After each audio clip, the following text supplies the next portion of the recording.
Mi hermana me marcó con una plancha caliente. Mi mamá se rió y dijo, la basura como tú merece arder. Mi papá añadió, yo en su lugar te habría quemado la cara. No lloré.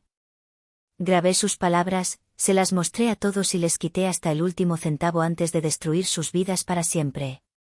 Si aún no estás suscrito al canal, haz clic en el botón de suscripción y activa la campanita para no perderte ninguna de nuestras historias. Tu apoyo significa todo para nosotros. Si esta historia te parece interesante, déjale un like. También me encantaría saber de qué ciudad eres, déjanos el nombre de tu ciudad en los comentarios. Ahora, empecemos con la historia. Mi nombre es Marisol. Tengo 28 años y trabajo en una biblioteca, rodeada del silencio reconfortante de los libros, un silencio que es amigo, no enemigo. Pero antes de encontrar la paz en las páginas, viví en un silencio diferente, uno denso y afilado que cortaba más que cualquier cuchillo. La primera cicatriz que me hicieron no fue en la piel, sino en el alma, y como todas las heridas profundas, nunca se curó del todo, simplemente aprendí a vivir con ella. Todo comenzó cuando cumplí 15 años. O, para ser más precisos, con el vestido de mi quinceañera. Mi abuela, la única persona en mi universo que me miraba con amor incondicional, pasó meses tejiéndolo. Era una obra de arte, un vestido color marfil con encajes que parecían espuma de mar congelada en el tiempo. Cada puntada era una promesa de amor, un susurro de que yo era valiosa. Mi abuela murió de un infarto fulminante 3 meses antes de la fiesta, dejándome con el corazón roto y un vestido que se convirtió en mi tesoro más sagrado. Era lo último que sus manos habían creado para mí. Mi hermana menor, Estela, siempre fue el sol de la casa. 2 años más joven, rubia, de ojos azules y con una sonrisa que podía encantar a las serpientes. Para el mundo, era un ángel, para mí, era el recordatorio constante de todo lo que yo no era. Donde yo era callada, ella era estridente. Donde yo era sencilla, ella era deslumbrante. Y donde yo tenía el amor de mi abuela, ella tenía la adoración ciega de mis padres. Una semana antes de la fiesta, la tragedia ocurrió. Entré en mi habitación y un olor acre a quemado me golpeó. Allí estaba Estela, de pie junto a mi cama, con una expresión de falsa inocencia que había perfeccionado con los años. Sobre el vestido, extendido con un cuidado casi religioso, había un agujero negro y carbonizado, justo en el centro del delicado encaje del corpiño. Un cigarrillo a medio apagar yacía en el suelo. Solo quería verlo de cerca, susurró, con los ojos anegados en lágrimas de cocodrilo. Es tan bonito. Se me resbaló de los dedos, Marisol, te lo juro. El aire abandonó mis pulmones. No grité. No pude. Solo me arrodillé, tocando los bordes quemados de la tela, sintiendo como el último pedazo de mi abuela se convertía en ceniza entre mis dedos. Entonces, el llanto me desgarró, un sollozo que venía de lo más profundo de mi ser. Mis padres entraron corriendo, alertados por el ruido. Mi madre, Leonor, vio la escena, yo en el suelo, llorando sobre el vestido arruinado, y Estela de pie, temblando como una víctima. La conclusión de mi madre fue instantánea y brutal. Marisol, por el amor de Dios. ¿Qué es este escándalo? Su voz era fría, desprovista de cualquier calidez. Le expliqué, entre sollozos, lo que había pasado. Ella ni siquiera miró el vestido. Sus ojos estaban fijos en mí, llenos de una irritación gélida. Siempre tan dramática. Seguramente dejaste el vestido tirado en cualquier parte. Tu hermana solo es curiosa. Ahora, por tu culpa, has arruinado el ambiente de toda la casa. Mi padre, Ricardo, un hombre de silencios pesados y miradas que juzgaban más que cualquier palabra, simplemente suspiró. Ya, cálmense las dos. Estela no lo hizo a propósito. Luego me miró a mí. Y tú, deja de llorar por una tontería. Es solo un trapo. Un trapo. El último regalo de mi abuela. El trabajo de sus manos artríticas. Un trapo. Esa noche, me castigaron. A mí. por ser desconsiderada y hacer sentir mal a mi hermana. Mientras yo estaba encerrada en mi cuarto, escuché a mi madre consolar a Estela, diciéndole que no era su culpa, que yo siempre había sido demasiado sensible. No hubo fiesta de 15 años para mí. Me negué a usar otro vestido. Guardé el trozo de encaje quemado en una pequeña caja de madera, junto con una foto de mi abuela. Esa noche entendí la dinámica de mi familia. Yo era el chivo expiatorio. Estela era la princesa. Mi madre era la jueza cruel y mi padre, el cómplice silencioso cuyo desdén era un veneno lento y letal. El olor a tela quemada se quedó impregnado en mi memoria, un recordatorio perpetuo de que en esa casa, mi dolor no solo era invisible, sino que era una ofensa. Esa fue la primera quemadura, la que me enseñó que el silencio de quienes deben protegerte es la forma más ruidosa de la traición. Los años pasaron. Logré irme de casa a los 18 para estudiar en otra ciudad. La distancia física fue un bálsamo, pero las cadenas emocionales son difíciles de romper. A mis 28 años, la vida me dio una bofetada irónica. Una fuga de gas masiva en mi edificio nos obligó a evacuar por una semana. Sin ahorros suficientes para un hotel y sin amigos con espacio disponible en tan poco tiempo, solo me quedaba una opción, la más temida, volver a la casa de mis padres. Regresé con el estómago hecho un nudo, armada con una sonrisa tensa y la determinación de ser invisible. Solo son 7 días, me repetía como un mantra. Los primeros días fueron una coreografía de evasión. Me levantaba temprano, me iba a la biblioteca y no regresaba hasta tarde, cuando todos dormían. Comía en silencio, respondía con monosílabos y mantenía la cabeza gacha. Estela, ahora con 26 años, trabajaba como la cara bonita de una fundación de valores familiares, una ironía tan cruel que dolía. Me lanzaba miradas de superioridad, pero mientras yo no invadiera su espacio, me dejaba en paz. Todo se derrumbó en la penúltima noche. Tenía una entrevista de trabajo al día siguiente.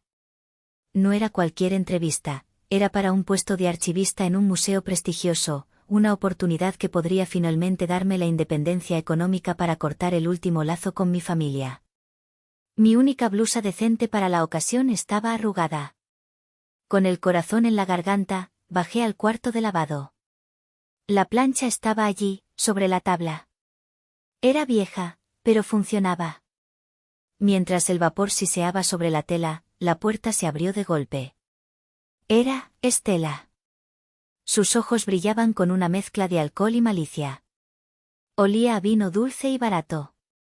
¿Qué crees que estás haciendo?, espetó, su voz arrastrando las palabras. Planchando mi blusa, respondí, sin levantar la vista. La necesito para mañana. ¿Y quién te dio permiso para tocar mi plancha? Su tono era de una dueña ofendida. Es la plancha de mamá, dije, intentando mantener la calma. Ella soltó una risa corta y desagradable. Error. Todo en esta casa es mío, ¿no lo sabías? Incluida tú mientras estés bajo este techo. Se acercó, invadiendo mi espacio personal. Sigues siendo la misma parásita celosa de siempre, tratando de usar mis cosas para fingir que eres alguien. El vapor de la plancha pareció congelarse en el aire. Mi corazón martilleaba contra mis costillas. Estela, por favor, solo déjame terminar. Aléjate. Sus ojos se entrecerraron hasta convertirse en 2 rendijas peligrosas. Palabras equivocadas. Sucedió en un instante, un movimiento fluido y brutal. Arrancó el cable de la pared con una fuerza sorprendente y, antes de que pudiera reaccionar, estrelló la placa de metal al rojo vivo contra mi antebrazo. Un grito desgarrador, inhumano, salió de mi garganta. El dolor fue una explosión blanca y cegadora, un fuego líquido que se abría paso a través de mi piel, mis músculos, hasta el hueso. La plancha cayó al suelo con un estrépito metálico, pero el daño ya estaba hecho. Caí de rodillas, sujetando mi brazo, viendo con horror cómo la piel se ampollaba y ennegrecía, el olor a mi propia carne quemada llenando el aire. Estela se cernía sobre mí, su rostro una máscara de triunfo sádico. Los pasos atronadores de mis padres resonaron en el pasillo. Aparecieron en la puerta, sus rostros una mezcla de molestia e impaciencia. ¿Qué demonios es este escándalo ahora?, ladró mi madre. Me atacó, gritó Estela inmediatamente, señalándome. Su voz era tranquila, ensayada, la de una víctima profesional. Quiso golpearme con la plancha. No, logré ahogar el dolor robándome el aliento. Ella me quemó. Mi madre, Leonor, miró a Estela, luego a mí, arrodillada y temblando en el suelo. Su mirada se posó en la horrible quemadura de mi brazo. Y entonces, su boca se torció en una mueca de puro desprecio. Eso es lo que la basura como tú se merece, dijo, cada palabra un latigazo. Ojalá te hubiera marcado la cara para que nadie tuviera que verte más. El mundo se detuvo. El dolor físico fue eclipsado por el impacto de sus palabras. Mi propia madre. Justificando, deseando algo peor. Mi padre, Ricardo, que hasta entonces había permanecido en silencio, dio un paso al frente. No para ayudarme. Resopló con asco y añadió su propia sentencia. Si yo fuera ella, te habría quemado la otra mano también, para que aprendieras a no robar. En ese instante, algo dentro de mí no solo se rompió. Se solidificó. El dolor, el miedo, la tristeza, todo se calcinó y se convirtió en un bloque de hielo afilado en el centro de mi pecho. Lentamente, me puse de pie. El dolor era atroz, pero mi mente estaba extrañamente clara. Los miré a los tres, a Estela con su sonrisa satisfecha, a mi padre con su desdén, a mi madre con su odio desnudo. Estaré fuera de su casa en 5 minutos, mi voz salió firme, sin un temblor. Mi teléfono había caído al suelo durante el forcejeo. Me agaché, lo recogí, mirándolos directamente a los ojos, presioné el botón de bloqueo como si estuviera deteniendo una grabación. Fue un farol, un acto desesperado, pero vi un destello de pánico en los ojos de mi madre. Pero esta vez, continué, no estoy huyendo. Estoy grabando. Y recordando. No fui a urgencias. No llamé a la policía. Sabía que sería inútil. En un pueblo donde mi madre jugaba a las cartas con la esposa del jefe de policía y mi padre era respetado en el Club de Leones, mi palabra contra la de ellos era menos que nada. Conduje con una sola mano, la otra envuelta torpemente en una camiseta limpia, el dolor punzante sincronizado con los latidos de mi corazón. Mi único destino posible era la casa de Sofía. Llegué a su puerta casi al borde del desmayo. Cuando abrió y me vio, pálida, temblando, con los ojos desorbitados por el dolor y el shock, su expresión de bienvenida se transformó en una de horror. Marisol, por Dios. ¿Qué te pasó?, exclamó, haciéndome entrar. Me derrumbé en su sofá, y entre sollozos ahogados, le mostré la quemadura. Sofía ahogó un grito. No solo me consoló, vi cómo la tristeza en sus ojos se convertía en una furia helada. Esos monstruos, siseó entre dientes. Te juro por lo que más quieras, Marisol, que van a pagar por esto. Te lo juro. Sofía no era de las que hacen promesas vacías. Mientras me limpiaba la herida con un cuidado infinito, ya estaba haciendo una llamada. Tío, soy Sophie. Te necesito. Es urgente. Su tío era el licenciado Ramírez, un abogado de la vieja escuela, semi-retirado, con una reputación de ser un tiburón en los tribunales y un hombre con un inquebrantable sentido de la justicia. Llegó media hora después. Al principio, su rostro mostraba la cautela profesional de alguien acostumbrado a disputas familiares exageradas. Pero cuando me remangué la camisa y vio la quemadura en carne viva, su expresión cambió. El abogado se desvaneció y apareció el hombre. Me senté en su cocina, bebiendo un té que me temblaba en las manos, y le conté todo. No solo lo de la plancha. Le conté lo del vestido de mi quinceañera, le conté sobre los accidentes de mi infancia, los moretones que aparecían después de que Estela tuviera una rabieta, los castigos que siempre recaían sobre mí. Le conté sobre el silencio de mi padre y el veneno en las palabras de mi madre. El licenciado Ramírez escuchó sin interrumpir, su rostro endureciéndose con cada palabra. Cuando terminé, se quedó en silencio por un largo momento. Marisol, dijo finalmente, su voz grave y seria. Esto no es una disputa familiar. Esto es un patrón de abuso sistemático y tortura psicológica. Y la quemadura es una agresión con lesiones graves. No vamos a defendernos. Vamos a atacar. Los días siguientes, el pequeño apartamento de Sofía se convirtió en nuestro cuartel general. Era una extraña mezcla de enfermería y bufete de abogados. Mientras Sofía me cuidaba, el licenciado Ramírez me guiaba. Necesitamos munición, repetía. Cada recuerdo, cada prueba, por pequeña que sea. Revolvimos mi vida entera. Saqué la pequeña caja de madera. Le mostré el trozo de encaje quemado. El abogado lo tomó con cuidado, como si fuera la prueba de un asesinato, y lo metió en una bolsa de evidencia. Sofía rebuscó en viejos álbumes de fotos y encontró una de un campamento de verano, donde yo tenía un feo moretón en la mejilla. Recuerdo esto, dijo Sofía. Estela le dijo a todos que te caíste, pero esa noche me confesó entre risas que te había empujado contra un árbol porque le ganaste en la carrera. Encontramos viejos chats donde Estela se jactaba de poner en su lugar a la perdedora.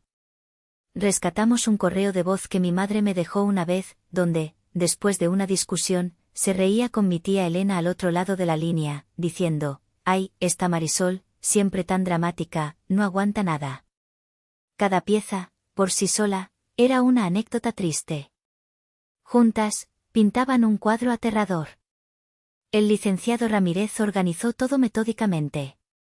Tomaremos fotos profesionales de la quemadura cada día para documentar la curación.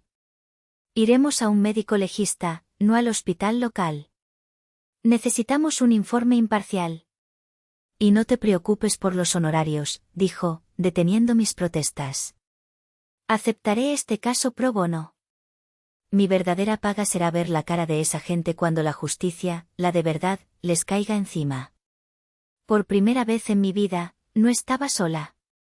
El dolor seguía ahí, un fuego bajo mi piel, pero ahora había algo más, la llama fría y controlada de la venganza, forjada en el refugio de una amistad incondicional y guiada por la mano experta de la ley. El primer objetivo era evidente, Estela. Su vida entera era una fachada construida sobre la mentira de su bondad. Su puesto como directora de Relaciones Públicas de la Fundación Pro Familia y Valores era la joya de su corona. La fundación, financiada por una de las familias más ricas y conservadoras del Estado, era un bastión de moralidad hipócrita. La imagen de Estela, la joven devota y caritativa que aparecía en folletos abrazando a niños y ancianos, era su mayor activo y, por tanto, su mayor vulnerabilidad. Nuestra munición era potente. Sofía, con su memoria prodigiosa para los rencores, recordó un viejo chat grupal de hace años. Después de una noche de copas, mi madre, Leonor, se había jactado de cómo había conseguido el puesto para Estela. Había, recordado, al director de la fundación, un hombre pío y respetado, un pequeño incidente de su juventud que, de salir a la luz, destruiría su reputación. Era un chantaje en toda regla, y teníamos la captura de pantalla para probarlo. El plan inicial era filtrar la información anónimamente. Pero el licenciado Ramírez, con una sonrisa astuta, propuso algo mucho más sofisticado y letal. Un ataque frontal los pondrá a la defensiva, explicó. Necesitamos un aliado interno, o al menos, uno con una plataforma y una motivación personal. Fue entonces cuando Sofía tuvo un golpe de genialidad. ¿Recuerdas a Carmen Rivas, Marisol? La chica a la que Estela le hizo la vida imposible en la preparatoria. La que llamaba, Cuatro ojos con patas. Ahora es periodista de investigación en La Voz Digital. El nombre me trajo un torbellino de recuerdos. Carmen era una chica brillante y tímida que Estela y su séquito habían atormentado sin piedad. Ahora era conocida por sus reportajes incisivos que habían sacado a la luz varios escándalos locales. Era perfecta. Contactarla fue delicado. El licenciado Ramírez concertó una reunión en su despacho, presentándonos como fuentes con información sobre corrupción en organizaciones sin ánimo de lucro. Carmen llegó, profesional y distante. Su rostro no mostró reconocimiento alguno cuando me vio. Comenzamos exponiendo el caso de forma impersonal. Hablamos de la fundación, de su fachada de valores, y finalmente, del chantaje. El interés de Carmen se agudizó. Luego, el licenciado Ramírez puso sobre la mesa la carpeta de pruebas, las capturas de pantalla de los mensajes de Estela, la transcripción del correo de voz de mi madre. Y finalmente, una foto en alta resolución de la quemadura en mi brazo, tomada el día después del ataque. La joven filántropa, de la que hablamos, dijo el licenciado Ramírez en voz baja, es Estela Fuentes. Y esta es su obra. Carmen se quedó mirando la foto, su profesionalismo desmoronándose. Levantó la vista y me miró, y esta vez, vi el destello de reconocimiento, seguido por una ola de comprensión y una furia antigua y reprimida. La víctima de bullying de ayer vio a la víctima de hoy, y en sus ojos se encendió una sed de justicia que el tiempo no había apagado. No solo voy a escribir sobre esto, dijo Carmen, su voz firme. Voy a destrozarlos. El resultado fue una obra maestra de la demolición periodística. Una semana después, La Voz Digital publicó un artículo de portada con un titular explosivo: La caridad de la serpiente, abuso y extorsión detrás de la fachada de la Fundación Pro Familia. El artículo no me nombraba, refiriéndose a mí solo como la hermana mayor, para protegerme legalmente. Pero los detalles eran inconfundibles. Describía el patrón de abuso psicológico, culminando en el brutal acto de violencia, que dejó una cicatriz permanente. Incluía una foto borrosa pero reconocible de mi brazo quemado. Y lo más devastador, exponía con pruebas el chantaje que había colocado a Estela en su puesto. El escándalo fue un tsunami. La familia fundadora, aterrorizada por la mancha en su reputación, actuó con una rapidez despiadada. Esa misma tarde, emitieron un comunicado declarando tolerancia cero ante conductas que contradigan nuestros valores fundamentales y anunciando el despido inmediato de Estela Fuentes. Estela, la santa, la hija dorada, había caído. Su teléfono no paraba de sonar con llamadas de periodistas. Sus redes sociales se llenaron de comentarios venenosos. Su mundo de apariencias se había hecho añicos con el primer golpe. Y esto, sabíamos todos, era solo el principio. Con Estela neutralizada, todos los ojos se volvieron hacia el verdadero poder detrás del trono, mi madre, Leonor. Su campo de batalla no era una oficina, sino la sociedad. Su corona era su reputación. Y el evento más importante de su calendario social era la gala anual de la parroquia de San Judas Tadeo. Este año era especial. Era la 25ª edición, la gala de plata, y el clímax de la noche sería un homenaje a mi madre por sus 25 años de labor altruista y su inquebrantable dedicación a los valores familiares. Era su noche de coronación. A pesar del escándalo que rodeaba a Estela, mi madre, en un acto de arrogancia suprema, decidió seguir adelante. Creía que podía controlar la narrativa, presentarse como la madre fuerte y digna que soportaba una tragedia familiar. Sería su oportunidad para recuperar el control. La encargada de dar el discurso de homenaje era mi tía Elena, su hermana menor. Una mujer que siempre había vivido a la sombra de Leonor, beneficiándose de su estatus y pagando el precio con su silencio y complicidad. Sabía que su discurso sería una pieza empalagosa de ficción, una oda a la santa que yo sabía que no existía. El plan era arriesgado, pero brillante en su simplicidad. Compré una entrada para la gala.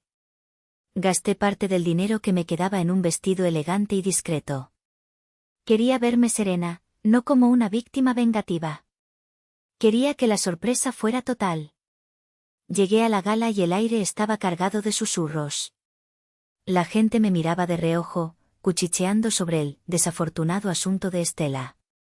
Yo sonreía, asentía con la cabeza, actuando como la hija leal que venía a apoyar a su madre en tiempos difíciles. Vi a mi madre en la mesa principal, rodeada de sus aduladores, reinando sobre su pequeño universo. Nuestros ojos se cruzaron. En los suyos vi un destello de triunfo, creyendo que mi presencia era una señal de mi rendición. Esperé pacientemente. Soporté la cena, las conversaciones vacías, los discursos interminables.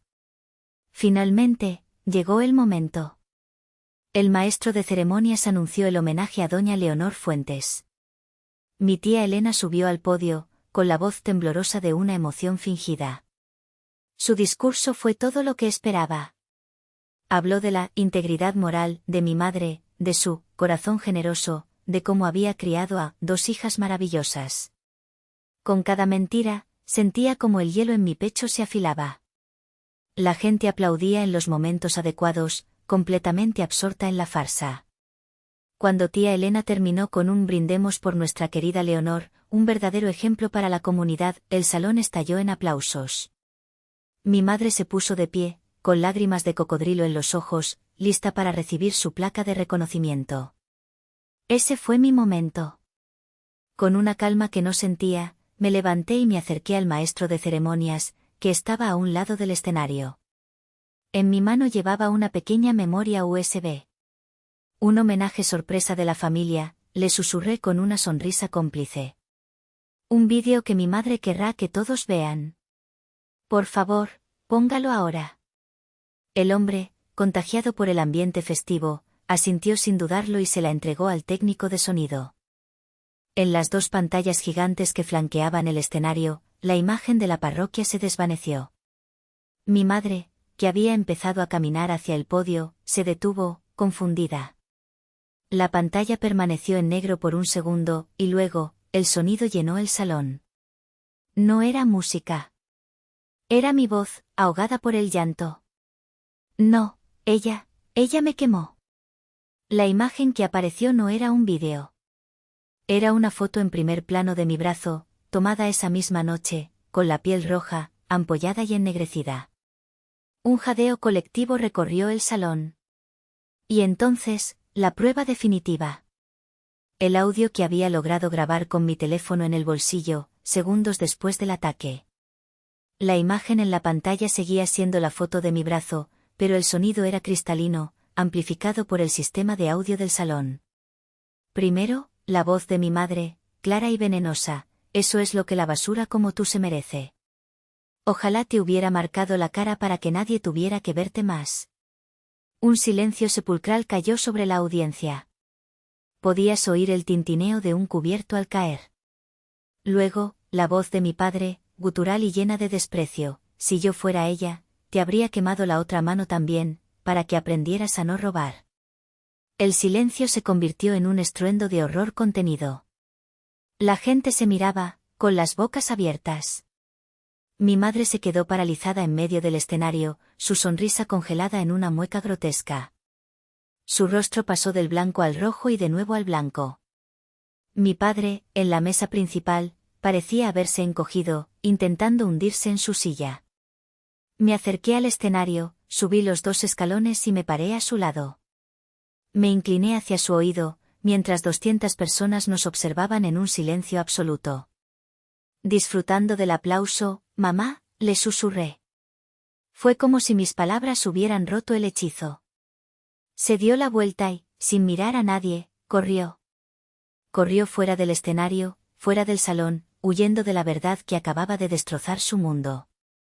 La reina había sido destronada en su propia coronación, humillada frente a todo su reino. La repercusión de la gala fue un cataclismo. Al día siguiente, la historia era la comidilla de toda la ciudad. El vídeo del audio, grabado por docenas de teléfonos, se volvió viral en los grupos de WhatsApp locales. Los patrocinadores de la gala, horrorizados, retiraron sus futuras donaciones. La diócesis, en un intento por controlar los daños, emitió un comunicado, lamentando profundamente el incidente y anunciando que doña Leonor Fuentes se tomaría un tiempo indefinido de reflexión, apartándola de todos sus cargos y responsabilidades. Su reino social se había evaporado en una noche. Estela, ya desempleada y repudiada, vio cómo su situación empeoraba. El vídeo del audio no dejaba lugar a dudas sobre la toxicidad de su familia, y por asociación, la suya. Su casero, un viejo amigo de la familia de Sofía, utilizó una cláusula del contrato para rescindirlo, alegando que las actividades y la reputación de la inquilina estaban causando molestias a la comunidad. La echaron a la calle. Durante semanas, solo hubo silencio. Un silencio cargado de odio, lo sabía, pero silencio al fin. Y entonces, llegó la carta. Una citación judicial. Me estaban demandando por difamación, daño moral y angustia emocional. Era un acto tan absurdo, tan desesperado, que casi me reí. Están acabados y lo saben, dijo el licenciado Ramírez cuando le mostré la carta. Esto es el último coletazo de una bestia herida. Quieren intimidarte, hacerte gastar dinero, arrastrarte por el lodo con ellos.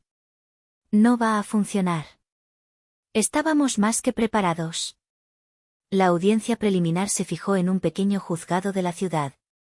Entré con el licenciado Ramírez, serena y vestida con un traje sastre que gritaba profesionalismo. Ellos llegaron juntos, mi madre, mi padre y Estela. Parecían fantasmas, demacrados, con la ropa cara colgándoles de cuerpos encogidos por la derrota. Su abogado, un joven nervioso que claramente les había cobrado por adelantado, comenzó un discurso incoherente sobre cómo yo era una hija, mentalmente inestable y vengativa, que había conspirado para destruir a su amorosa familia. Cuando fue nuestro turno, el licenciado Ramírez no levantó la voz. Simplemente abrió un portafolio y comenzó a presentar las pruebas una por una. Las fotos de la quemadura. El informe del médico legista. Las capturas de pantalla. El audio de la gala. Pero guardaba unas bajo la manga, el tercer plot twist que habíamos preparado. Señoría, dijo con calma, la defensa argumenta que las acciones de mi clienta son producto de una mente inestable. Nosotros argumentamos que son la reacción predecible a toda una vida de abuso. Y para establecer el patrón de conducta de la demandante, la señora Leonor Fuentes, quisiera llamar a declarar a una testigo. La puerta de la sala se abrió y entró una mujer de unos 60 años, de aspecto amable y ojos tristes. Era una prima lejana de mi madre, a quien el licenciado Ramírez había localizado después de una ardua investigación. La mujer, con la voz temblorosa pero firme, prestó una declaración jurada. Detalló cómo, en su juventud, Leonor había sometido a su propia hermana menor, tía de la testigo, a un patrón de abuso psicológico y manipulación idéntico al que yo había sufrido.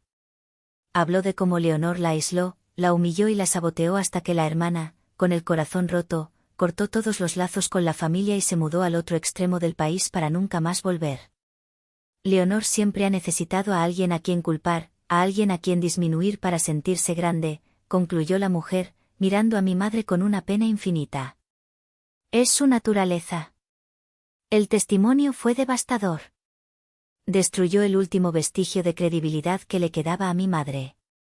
Ya no era una madre agraviada, era una abusadora en serie con un historial que abarcaba décadas. El juez, un hombre con fama de ser severo pero justo, miró a mi familia con un desprecio apenas disimulado. Desestimó el caso en el acto, calificándolo de un intento malicioso y frívolo de intimidar a una víctima. Luego se dirigió a ellos. Les advierto que si vuelven a usar este tribunal para sus vendettas personales, enfrentarán consecuencias graves por perjurio y abuso del sistema judicial. Salieron de la corte sin decir una palabra, moral y legalmente aniquilados. No solo habían perdido el caso, habían perdido la última pizca de su máscara. Su verdadera cara había sido expuesta bajo la fría luz de la ley, y era monstruosa. La victoria en el juzgado no me trajo euforia, sino una extraña sensación de vacío. La destrucción estaba completa. Había desmantelado sus vidas, pieza por pieza, tal como ellos habían intentado desmantelar la mía. Pero mirar las ruinas no me daba placer. Me di cuenta de que la venganza, por más justificada que fuera, era un eco. Lo que necesitaba ahora era una voz propia. Fue entonces cuando recordé la pequeña herencia que mi abuela me había dejado. No era una fortuna, pero ella, con su sabiduría infinita, la había puesto en un fideicomiso al que mis padres no podían acceder hasta que yo cumpliera 25. Era mi red de seguridad, un último acto de amor desde más allá de la tumba. Decidí que no había mejor manera de honrar su memoria que usando ese dinero para construir algo desde las cenizas. Con la ayuda del licenciado Ramírez, que se encargó de la burocracia, y de Sofía, que se convirtió en mi directora de operaciones no oficial, comencé a dar forma a una idea que había estado creciendo en mi interior, una pequeña asociación civil. La llamé Renacer de las cenizas. La misión era simple y directa: ofrecer ayuda legal gratuita, apoyo psicológico y refugio temporal a víctimas de abuso familiar. Específicamente, el tipo de abuso que la sociedad a menudo ignora, el que ocurre a puertas cerradas, perpetrado por padres, hermanos, tíos, aquellos que deberían amar y proteger. El abuso que se disfraza de disciplina o carácter fuerte, el que deja cicatrices invisibles que duelen mucho más que las visibles. Alquilamos una pequeña oficina en el centro. Al principio, éramos solo nosotros tres, trabajando con un presupuesto mínimo y una determinación infinita. La noticia de mi victoria en el juzgado y la naturaleza de mi proyecto se filtraron en la comunidad. Empezaron a llegar pequeñas donaciones. Gente conmovida por mi historia, gente que había vivido infiernos similares, enviaba lo que podía. Cada peso era una validación, un ladrillo más en el refugio que estábamos construyendo. Y entonces, ocurrió algo que nunca esperé. El cuarto y último plot twist, el que cambiaría el rumbo de todo. Una tarde, la puerta de nuestra modesta oficina se abrió. Era mi tía Elena. Se veía mayor, frágil, despojada de la arrogancia que siempre la había caracterizado. Se quedó parada en el umbral, mirándome con una mezcla de miedo y vergüenza. Marisol, dijo con la voz rota. ¿Puedo hablar contigo? Sofía se puso tensa, lista para echarla, pero le hice una seña para que esperara. La llevé a la pequeña sala de reuniones. Durante varios minutos, solo lloró, un llanto silencioso y amargo. Perdóname, susurró finalmente. Yo siempre supe la verdad. Siempre vi cómo te trataba Leonor, cómo te usaba para descargar sus frustraciones.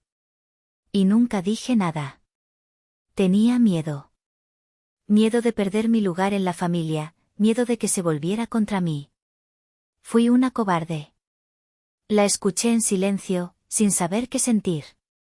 Pero ya no puedo más, continuó, secándose las lágrimas. Desde que todo esto pasó, ella se ha vuelto peor. Y ahora está empezando con mi hijo. Lo critica, lo humilla, le dice las mismas cosas que te decía a ti. Ver tu valentía me ha dado la fuerza para poner un alto. No permitiré que le haga a mi hijo lo que te hizo a ti. Sacó un sobre de su bolso y lo deslizó sobre la mesa. Es una donación. Es todo lo que puedo dar por ahora. Pero quiero ayudarte. Y quiero que sepas que si alguna vez necesitas que testifique públicamente sobre el verdadero carácter de mi hermana, lo haré. El mundo necesita saber quién es ella en realidad. Su confesión, su arrepentimiento, fue la pieza que no sabía que faltaba. No era solo una donación, era una redención. La última columna que sostenía el castillo de naipes de mi madre se había derrumbado, no por un ataque externo, sino por la implosión de su propia tiranía. La alianza de mi tía no solo nos dio un impulso financiero crucial, nos dio una legitimidad y una fuerza moral que el dinero no podía comprar. El ciclo de abuso en mi familia, por fin, se había roto. Unos meses después de la visita de mi tía, recibí la llamada. Era un número desconocido, pero supe quién era antes de contestar. Hola, dije, mi voz tranquila. Soy yo. Estela, su voz era un susurro, despojada de toda su antigua arrogancia. Sonaba pequeña, rota. ¿Estás contenta? Lo perdí todo, Marisol. Todo. Me apoyé en el marco de la ventana de mi nueva oficina, mirando la vida que comenzaba a florecer gracias a renacer de las cenizas. No, Estela, respondí, y mi voz no contenía odio, solo una claridad agotadora. Nunca tuviste nada real que perder. Todo era prestado, tu trabajo, tu reputación, el supuesto amor de la gente. Era una casa de paja. Yo, en cambio, si lo perdí todo, mi infancia, mi seguridad, la confianza en mi propia familia. Y desde esa nada, construí algo real. Hice una pausa, dejando que mis palabras se asentaran. Tú te dedicaste a construir cicatrices en los demás. Yo usé las mías para construir un refugio. Hay una gran diferencia. Adiós, Estela. Colgué antes de que pudiera responder. No necesitaba sus disculpas, ni sus lamentos. No necesitaba un cierre que viniera de ella. Yo era el cierre. La historia no termina ahí. Termina 6 meses más tarde, en la inauguración oficial del primer pequeño refugio de Renacer de las Cenizas. Es una casa modesta, pero limpia y acogedora, un santuario. Estoy de pie en el pequeño jardín trasero, rodeada de las personas que se convirtieron en mi verdadera familia, Sofía, con su sonrisa radiante, el licenciado Ramírez, que me mira con un orgullo casi paternal, mi tía Elena y su hijo, que ahora sonríe con más libertad. A nuestro alrededor, las primeras 2 familias que hemos acogido conversan en voz baja, sus rostros aún marcados por el dolor, pero con un destello de esperanza en sus ojos. Carmen, la periodista, está aquí, cubriendo el evento. Me hace una breve entrevista, pero pido que mi nombre y mi rostro permanezcan en el anonimato. La historia no es sobre mí, le digo. Es sobre todos los que vienen después de mí. Cuando las cámaras se apagan y los últimos invitados se van, me quedo sola por un momento. La luz del atardecer baña el jardín. Me miro en el reflejo de una de las ventanas. Toco la cicatriz de mi antebrazo. Es una marca pálida y plateada ahora, una línea en el mapa de mi vida. Ya no arde. Pienso en ellos. En cómo intentaron quemarme viva, convertirme en polvo y cenizas, borrarme de la existencia. No sabían que el verdadero fuego no estaba en la plancha que sostenían en sus manos. El verdadero fuego siempre estuvo dentro de mí, una brasa que se negaron a ver, que pisotearon una y otra vez, sin darse cuenta de que con cada golpe, solo avivaban las llamas. Y con las cenizas de la vida que ellos quemaron, encendí una hoguera. Una lo suficientemente grande y brillante como para dar luz y calor a otros que, como yo, fueron abandonados en la más profunda oscuridad. Ya no soy a prueba de fuego. No soy una víctima que sobrevivió. Yo soy el fuego.